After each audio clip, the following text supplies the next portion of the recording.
Alors bonjour chers souscripteurs de la Nouvelle France Libre, j'espère que vous allez bien. Nouvelle revue de presse mensuelle internationale, puisque vous savez que je fais 8 revues de presse mensuelles internationales. Alors l'Afrique c'est un peu moins fréquent, c'est plutôt trimestriel, parce qu'il n'y a pas assez de contenu, en tout cas d'après moi. Et donc pour les autres régions, 7 autres régions, c'est tous les mois que je fais un point pour que cette guerre mondiale qui ne dit pas son nom, que j'appelle une guerre mondiale hors limite, eh bien, puisse être suivie de près par ceux qui veulent être informés, et non pas par la presse française, qui vous informe pas ou mal,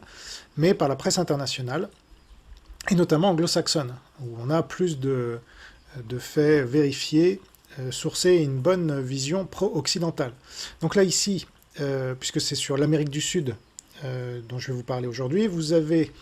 une photo, vous voyez, donc ça a lieu au Nicaragua le 15 août dernier, pour le début des travaux de reconstruction, d'agrandissement et d'amélioration de l'aéroport international de Punta Huete,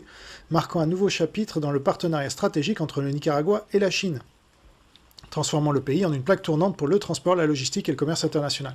Parce que l'international communiste existe toujours, évidemment, comme l'avait dit Golitsyn, ils ont voulu faire croire que le communisme était mort alors qu'il faisait le mort, pour priver l'Occident d'un ennemi et nous faire baisser notre garde. Donc le Nicaragua fait partie de cette internationale communiste au même titre que Cuba, la Corée du Nord, la Russie, la Chine évidemment, l'Afrique du Sud et bien d'autres, l'Angola. Donc, le gouvernement du Nicaragua vise à étendre la capacité de transport aérien du pays pour en faire une infrastructure aéroportuaire de la meilleure qualité en Amérique centrale, qui permet une connexion permanente et sûre du Nicaragua avec tous les pays du monde, améliorant l'environnement d'investissement, renforçant la coopération économique, facilitant le transport aérien, la logistique et le commerce international à travers le Nicaragua. Donc tous ceux qui nient encore que la Chine communiste est à la tête de l'international communiste, eh bien, vous mentent, vous trompent, et il vous cache aussi qu'elle détient la plupart des oligarchies en Occident.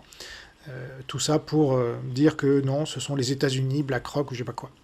Donc, on va voir dans cette revue de presse mensuelle internationale le Brésil, le Chili, la Colombie, le Cuba, le Mexique, le Nicaragua, le Pérou, la République dominicaine, le Venezuela, et j'ai oublié évidemment l'Argentine, avec ce cher Milei, qui est là, heureusement, pour relever le niveau.